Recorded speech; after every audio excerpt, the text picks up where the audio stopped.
Have you ever put your heart, your soul, your time, your energy into something only to get rejected? Well, same. So pull up a chair, bestie, and let's get into it. Hey, I'm Jordan. Welcome or welcome back. I am Cozy Creative, helping you create a life you don't need a vacation from. This is, I think, video 2 in what I'm calling Sunday Rambles. Doesn't actually have to happen on a Sunday, but I think the first one did. If there's something on my heart or my mind, or I'm struggling and just need to vent, it's whatever I want to talk about. No rhyme, no reason, no script. Hopefully minimal edits to save me some time. But it's just been a really hard week. And next week is my birthday, which kind of makes it even tougher. Before I get into my rejection story, I've been feeling pretty down because some tragic stuff has happened this week. One of my really good friends who I've known for 8 years just lost her husband. I've met this man. I've spent time with this man. He has wrapped my Christmas presents, and his funeral service is actually on my birthday, but I'm unable to make it. So I think that's got me feeling down, not only because I'm sad, it's somebody that I knew. It was very unexpected. He had no health issues or anything. It was just out of the blue, random. He just passed. My friend also, she has a daughter who's supposed to be in college in 2 weeks. I just kind of think about if that were my dad and how close I am with my family, I would be devastated. I talked to my therapist about it, and she said that I've done all that I can. I texted her when I found out, just letting her know that I'm here for her. The other day, I sent her 150 white carnations because I Googled what color flowers are supposed to be good for funerals, and apparently white is a common color. So if ever you, by the way, pro tip, need to order flowers or something for somebody, go to either Sam's or Costco and start searching for bulk flowers. Typically people do that for weddings and stuff. Valentine's Day, stuff like this where you just want to send your condolences. It's actually pretty cool. Your dollar goes a long way. Anyways, that's kind of running in the background, making me maybe a bit more sensitive, or maybe I'm just feeling a bit more down because of it. I also found out that one of my brother's friends got murdered. So that's also tragic. It's been a really tough week. This is not how I expected to spend the week before my birthday. Rejection. Let's talk about it. This week I found out that the job that I applied for, I didn't get it. They ended up going with another candidate. Normally you might say, but Jordan, that happens all the time. What do you mean? Why are you on here rambling?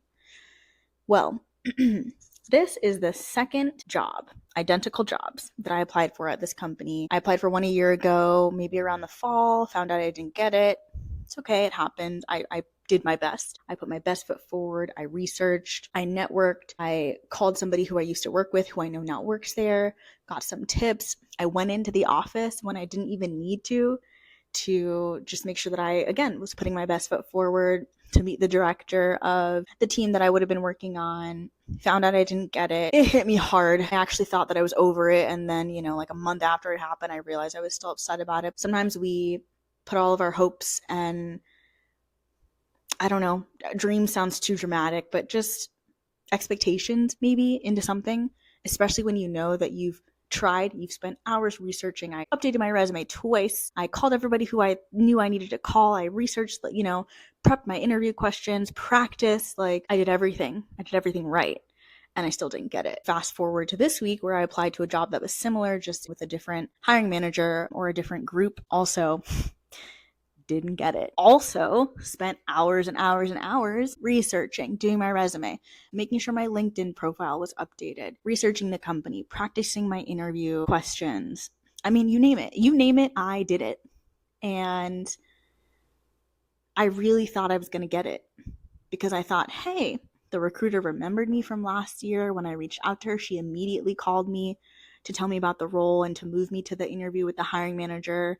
A lot of times, it's called a recruiting screening. So when you apply for a job, if they want to move you forward, the first step, if you will, is that the recruiter will call you and get a sense of what you're looking for and kind of talk to you about it. Once they kind of have a pool of candidates, they'll move you to the hiring manager interview or a panel interview or whatever the next stage is. She kind of skipped the screening because she remembered me from last time. The hiring manager last year thought I was a strong candidate. So I'm like, dang, okay, I didn't get it last year. but clearly it's paying off. Feels like there's a lot less barriers to entry. Went through the process, put my whole heart and soul into it, started planning when I was going to tell people, because I also am trying to work on my mindset, and I'm doing this thing called activations, which is not the same as manifesting, but all in the same spirit. The philosophy, essentially, I'll link it down below because I actually found it from a podcast called Pretty Basic. So I will remind myself in post to link it. But anyway, point is, it's all about your mentality, right? How your mentality impacts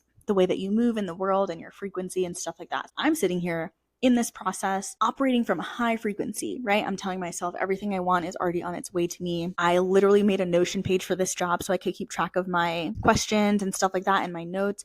And the banner of the Notion page literally says, I got the job. I'm doing everything. I'm doing everything right. And I think that sometimes that can be really frustrating. Again, you've got all this other stuff for me personally running in the background. But I would say if you've ever been rejected from something that you really tried, especially professionally, when I feel like there are so many things that are vague, you don't get feedback once your interview is over, you don't really know why they rejected you, because typically they either don't respond, you get that canned automated email, or when you ask for feedback, it's just, we went with a candidate who we thought was a better fit. What does that even mean? So I get it, and I am right here with you, especially in this economy. It's already hard out here. Without having to manage, rejection. But that's life. I feel certainly a lot better today, which I think is why I picked up the mic and started getting back into YouTube. I've been taking a little bit of a break for summer. Maybe I'll get into that in the eventual video that I post as a part of the YouTube experiment that I'm doing. But I don't know, man. I just feel so disheartened and discouraged. Personally, I believe in Jesus Christ, our Lord and Savior. And so I'm thinking, God knows everything already. He knows way more than we do. And he's already been before us and paved the way. And I try to really think of rejection as protection. God's protecting me from something. For example, maybe a year and a half ago, I had applied for this job, didn't get it, was upset. Fast forward to this year, it turned out that the person who actually got that job was getting laid off. So I'm sitting here thinking, even though it wasn't immediate, I didn't really have a reason, or I didn't really understand at the time. Later, I understood, because if I had gotten that job, I would have been getting laid off sooner than I actually am. So I just think, I try to think about it like that. I try to think about it like it's a delay. But then I was writing my journal and I'm like, okay, let's talk about delays. Let's talk about when you feel like God's answering everybody else's prayers except your own.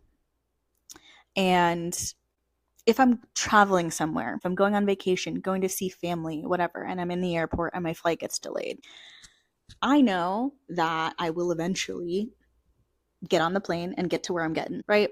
It's just a delay. It doesn't mean I'm not going to go. It just means I'm not going to go right now. I'm not going to go at the time that I expected. Peace. I get it. It's cool.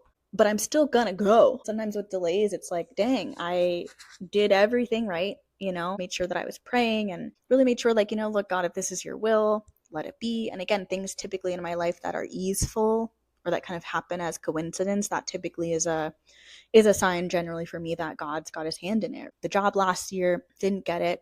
Maybe that is the delay. And then it comes back around again and I'm supposed to get it. And I didn't. Dealing with disappointment, especially when you are a faithful person, when you believe in a higher power, you believe in something bigger than yourself. We are only human and we have expectations. I think I'm just learning to be honest with God about how I'm feeling. This week, there's a lot of, dear God, I'm mad at you. Dear God, are you punishing me? Did I do something wrong? The other day I was like, I know I haven't been in my devotional, but are you punishing me? But that's not the God that I serve. I think it's just easier for me, especially because I do a lot of journaling, prayer journaling, to lash out at God because he's not actually here. I mean, obviously he's within us and with us in spirit, but he's not actually here, right? And so I can just vent and be mad and throw all of my anger somewhere because I think I need a place to put it. I need a place to put my disappointment. I need a place to put my anger. So I'm turning that to God. God can take it.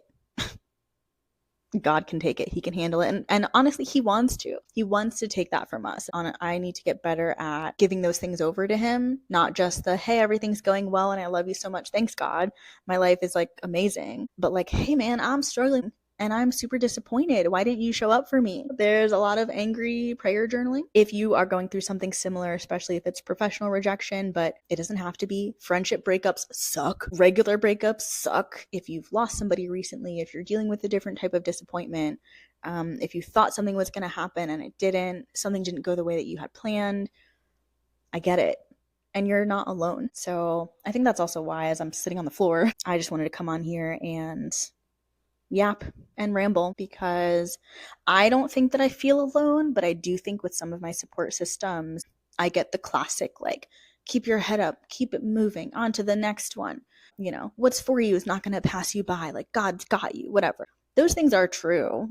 Those things are true. But I think for me personally, I need somebody to be like, dang, that sucks. That's really frustrating. I can understand how you're disappointed. And that's it. I don't need like the encouragement part of it. And again, that's just for me personally, at least to start, especially when the disappointment feels so huge. I think I honestly just need somebody to like say, that sucks.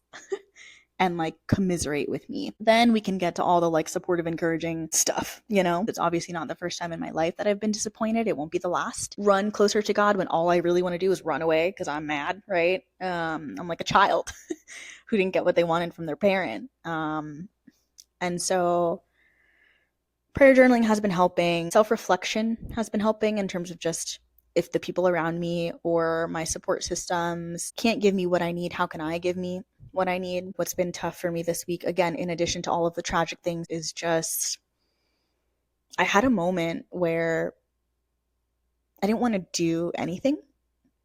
And maybe that's like me feeling demotivated, but I got a lot of hobbies. I'm sure there's a video out there of me, at least like, I think there's a hobby tracker video of me, check it out. But I have a lot of hobbies. I was just like pacing after work in my house, wondering what the heck I'm going to do. I was like, oh, I could exercise, but like I don't really feel like it. I could go outside for a walk. It's really humid. I could play some Stardew Valley or Grease or Mario Odyssey. I could play Super Smash Brothers. I could play whatever. Didn't even want a game, y'all. I didn't even want to pick up my Switch. That's so not like me. I didn't want to read. I didn't want to work on my novel. I didn't even want to watch TV. I didn't even want to watch TV. That's bad. That's bad. So that's new. Again, not the first time I've been disappointed, but I do think it's the first time that I have felt such a strong disinterest in things that bring me joy, things that like are self-care for me, things that I do to pour back into myself, things that I enjoy. I didn't even feel like doing them, and that's like also kind of sad. I'm feeling a little bit better now. I'm currently I don't know what the angle of this camera if you can see, but I'm currently building a shelf for my garden. So maybe another tip that I would give is try to have something other than yourself to take care of. Some of you might have children or dependents. Some of you might be taking care of elderly folks that need support and help. Some of you might be living with a partner. Some of you might be living with a sibling or a family member. Whatever it is, have something else to take care of. There's a lot of people out there that have pets. What's going to get you out of bed when you're dealing with this disappointment is your dog scratching at the door because they got to go outside. Having like a responsibility that you can't just like set aside to help get you going. I've got a garden outside. I'm so behind on YouTube. At some point, I will post like a vlog of my plant parent journey for the summer and some of the new stuff that I've been trying, but I got to go out there every single day and water them because it is hot as I don't know what. Gardening and being a plant parent is a hobby as well, so I guess I wasn't disinterested in all of my hobbies, but I have to go outside and water them because I don't want them to die. I don't really have another option. I am in therapy. Goodness, my therapist is amazing. She was really validating this week and just kind of helped me like process some of the stuff. Like I told her, I was like, I feel like this was a waste of time because if God already knew I wasn't going to get it, why the heck did I even waste my time and my energy going through the process? And she was like, I don't feel like it was a waste of time. You've made new connections. I practiced my interviewing. She kind of helped me see some of the silver lining stuff after she told me, hey man, that sucks. So yeah, I don't know. I think the prayer journaling, the therapy, early 2000s bops. I have been jamming to Usher and Keisha Cole and Mario and Marion. I read somewhere or saw somewhere that music from like your childhood or something like that activates something in your brain and automatically boosts your mood. I don't know if that's true or not, but I do love me some early 2000s. I have been jamming, just listening to some tunes while I do the shelf. And anyway, the reason why this is called a ramble is because I don't actually have a script or anything. I just really wanted to come on here and let you know that you're not alone, because rejection is a part of life and it sucks. I'm sorry for whatever happened that, you didn't get, but you're not alone is the point, especially if you don't have a support system, or if your support system's not showing up for you in the way that you need them to. One, communicate that to them for sure. But I would just say it's okay. We've got a cozy community here on this corner of the internet. So lean into that. Feel free to throw something in the comments, something that you have been dealing with lately that you need some support on. If you've made it this far, comment what am I in the mood for? Comment that cute pink bow emoji if you've made it this far in the ramble. So yeah, I think YouTube is helpful. Again, I personally feel quite behind on the YouTube goals that I set out, but clearly there's a lot going on. Something's got to get deprioritized. I even canceled my Spanish lessons. I've been learning Spanish since I was like 5 or 6. I was in an immersion program in school. Entonces hablo español y me encanta mucho. Goda is like this online university academy. You can learn a bunch of different languages. I've been doing that for a solid year. You get credits and it's a subscription base and you take lessons, and I canceled it because I'm like sitting here very overwhelmed by the job hunt and just other things that are taking a priority, because I'm trying new stuff in my garden right now. That has certainly been prioritized over like the coloring and the Legos and stuff like that. I have, thank God, been getting back into Stardew Valley because that is just such an escape for me. The game is just so well done. If there was like a Pulitzer Peace Prize for gaming, whoever created this would win. They would win. They win. I bow down. It's just so creative and intentional, and it suits everybody. There's something for everybody in the game. I just made it to Ginger Island, so I'm super excited. I will say though, Ginger Island does feel like a completely different game. Um And I don't know if that's intentional, but it does not feel like Stardew. It feels like a completely different game to me, which is okay. I'm in the process of collecting 130 walnuts. So if you know, you know. I just got married to Abigail, which is amazing. She gave me a bomb the other day for the mines. I was like, oh, I picked the right life partner. So that's been super fun. Maybe I'll do some of that. On my Steam account, I've been playing more like nostalgic games. Maybe I'll do like a vlog or whatever on it, or like a play with me. But I recently finished Pajama Sam. Thunder and lightning aren't so frightening. And so that was fun. And then I am almost done with Spy Fox. So that's another one. In this like collection that I bought, there's also, I think, Putt Putt, Spy Fox, Pajama Sam, and there's one more in the Humongous Entertainment bundle. Freddy Fish. I'm also almost done with Freddy Fish. You see what I mean? Like, I'm wanting to get back into the things that I love. Minami Lane is also another really good game. So if you haven't played that or heard of that or checked that out, very cozy, great for escapism. Honestly, once I get to a certain point in the game, I just like changing the colors of like the buildings and the houses and making enough money to like do the landscaping and the architecture and stuff like that. So that's been fun. I do wish there was Sims for the Mac. I'm just shed a tear for the fact that like I probably will never get back to Sims, but that's okay, because I will not be replacing my Mac with a PC. I cannot do PCs anymore. I don't know how. Maybe this weekend I will try to reset. So if you've been dealing with rejection or disappointment or delays lately, do something to help you reset, even if it's like resetting your physical space. Love Notion, not sponsored. I've got the whole life reset checklist in 6 key pillars of my life: digital reset, mental reset, physical reset, financial reset, and I don't remember what the last one is. There's a 6th one.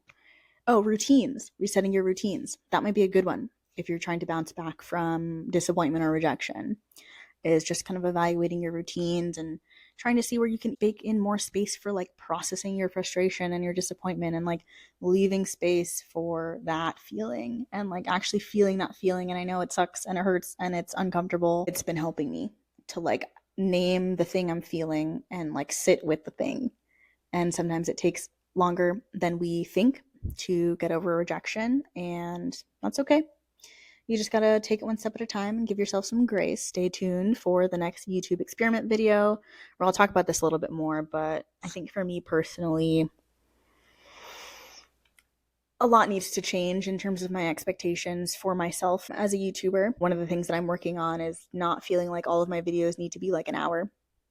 Who knows how long this ramble will end up being. If it's 20 minutes, great, peace, cool. It's like a video diary, and you all get to come along and process all my emotions with me. But if it's 7 minutes or 6 minutes, like that's cool. And so I'm trying to do more like, one take is not the word I'm looking for, but like low budget videos where I don't need to do a lot of editing. I don't need to add a bunch of music and text overlays and figure out the perfect thumbnail and research for my title. Like I'm just trying to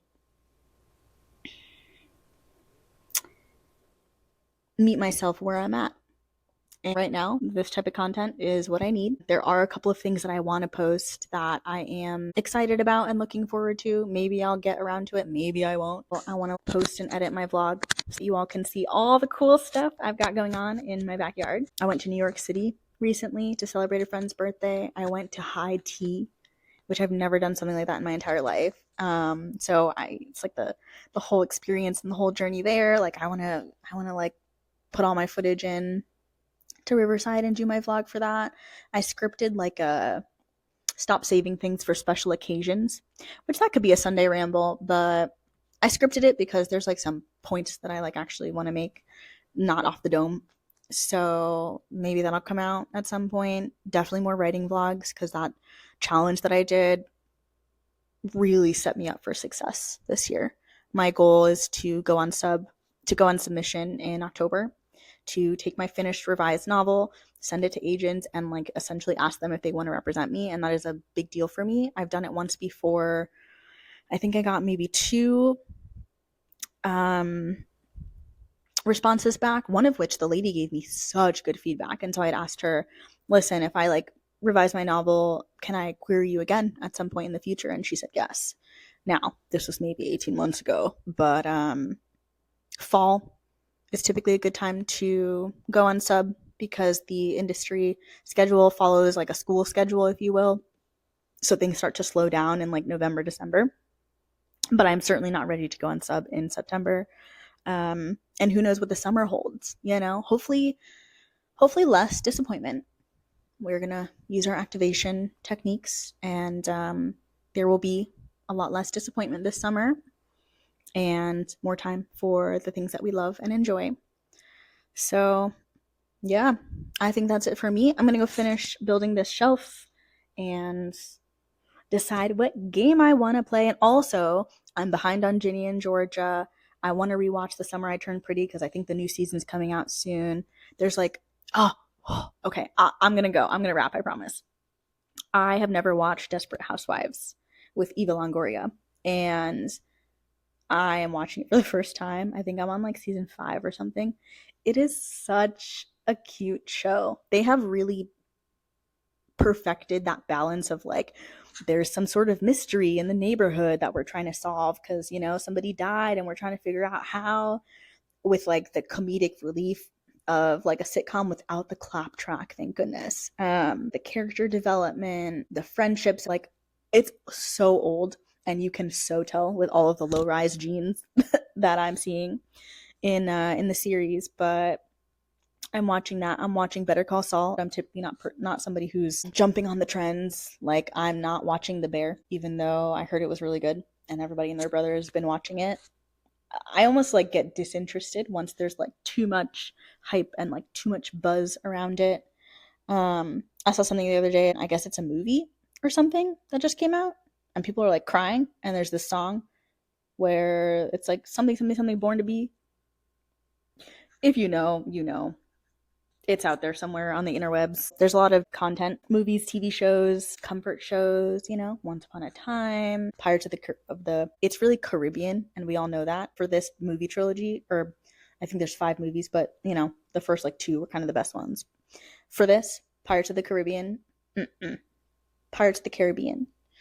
Those are like great, fantastically done. Lord of the Rings, The Hobbit, loved it because I think Martin Freeman carried that entire that entire project. So there's like some comfort shows I could watch. There's some new stuff I could watch. Book wise, I am currently reading Inheritance Games on my Kindle. That's been fun. I just finished 3 Days in June and Problematic Summer Romance, which is my first Ali Hazelwood book. It was fine. It was 3 stars. It was too long. The male love interest didn't really have like character development at all. I got tired of him saying the same crap over and over and over again, but it wasn't predictable. Right now on Spotify, I'm listening to, I think it's called like One Day in Summer. It Happened One Summer, something like that. So getting back into reading, not something I can do in the air condition this weekend. So yeah, this is what I'm saying. I'm feeling so much better. Oh, this is great. So maybe I'll play some pickleball over the weekend. I need to tidy up my office and like get my desk together. I'm not saying that I'm putting my rejection and my disappointment behind me right now, because I think feelings come and go, feelings ebb and flow, emotions are not permanent. I'm trying to lean into and use the momentum of me feeling better about what has passed and about my rejection. I'm going to hot Pilates tomorrow morning, so that's exciting. I probably owe some family and some friends a call because I've been in a very depressed mood this week. Rightfully so. Bad things always happen in threes. This week, that was the case for me. I'm making pasta salad this weekend, which I'm really excited about for summer. It's a nice like summer vibe with some watermelon. I got some corn on the cob, a little fresh salad, little summer berry salad with poppy seed dressing, bird watching. Ooh, see, this is why it's Ramble. I recently got into bird watching. If you know, you know. There is this app. I think that it was developed at Cornell University, if I am not wrong. It is called Merlin, but I think in the App Store it's called Merlin ID. I think it's like a white app with like a bird icon or something. Ooh, y'all, it's been so cool. I know I said the tip might be finding something to take care of, but if you don't have that, finding something to like motivate you to at least like take care of yourself, because I think our self-care, meaning like our hygiene, getting dressed, not being in your pajamas all day, going outside and breathing fresh air, touching grass, feeling the sun, those sorts of self-care things. Bird watching has been great for that because I can go outside and hit record and it tells me all the birds that are in my neighborhood. There are a lot of beautiful cardinals around here. It just got real cloudy. Hopefully the lighting doesn't look crazy. But again, minimal editing. So if it looks crazy right now, I am sorry, but hopefully the sound is still good. Bird watching, that got me outside this week. Because even though I didn't really feel like doing anything, literally I was just like in my bed staring up at the ceiling, disinterested in all of the things that bring me joy. Merlin ID, definitely would recommend it. There's even like some little chirpy chirps happening right now. After this, I'm going to finish the shelf, take that outside, go water my plants, maybe see who's chilling out in my backyard. I sent this really cute video to my mom of these birds the other day. I think that they are brown thrashers is what they're called. And there were 3 of them because it's been kind of rainy in the beginning of the summer and now it's just like hot and humid, which I'm a summer baby. I'm a Cancer. Shout out to all my Cancers out there. I caught 2 of them, like, I don't know, doing whatever birds do, like flying around for mosquitoes and digging for worms and stuff like that. It's cool because you can it's called a life list in the Merlin app. So you can start a life list, which for me personally, if I have not captured a picture or a video of the bird, it does not go on the life list. I don't care if I think I know what the heck that is out there and it has sound, so you can compare like what you are hearing, what they recorded versus like the sound that they've got in the app to tell you what kind of bird it is. I caught an American robin. I saw that bad boy in person. So pretty. I think it's called a northern mockingbird. Gray, kind of got like white stripes on the wings. They're beautiful. Bird song is one of my favorite sound. Actually, it's my favorite sound on the planet. And now that I've got this app, I never really have had a favorite animal. I think when I was little, I picked a dolphin because, I don't know, I just felt pressure to have a favorite animal. And just like I felt pressure when I was younger to have a favorite number. So now it's 4. If you ask me why, I don't know. I just picked it and I like it and it's my favorite. Birdsong is my favorite sound on the planet. That's also why I've been gravitating towards bird watching. If things like coloring and Legos and Spanish and calligraphy are taking a back burner, things like gardening and bird watching and gaming is always going to be my thing, my love, my first love. I might even get back into playing on my DS or my Game Boy Color or something. Anyway, see, rambling, bird watching. Would recommend it. It might help you get outside, get some fresh air. The fresh air is going to help you get over your feelings of rejection and disappointment, potentially. Okay, that's all I got, y'all. Thanks for watching, and I will see you in the next one. Until next time, keep it cozy.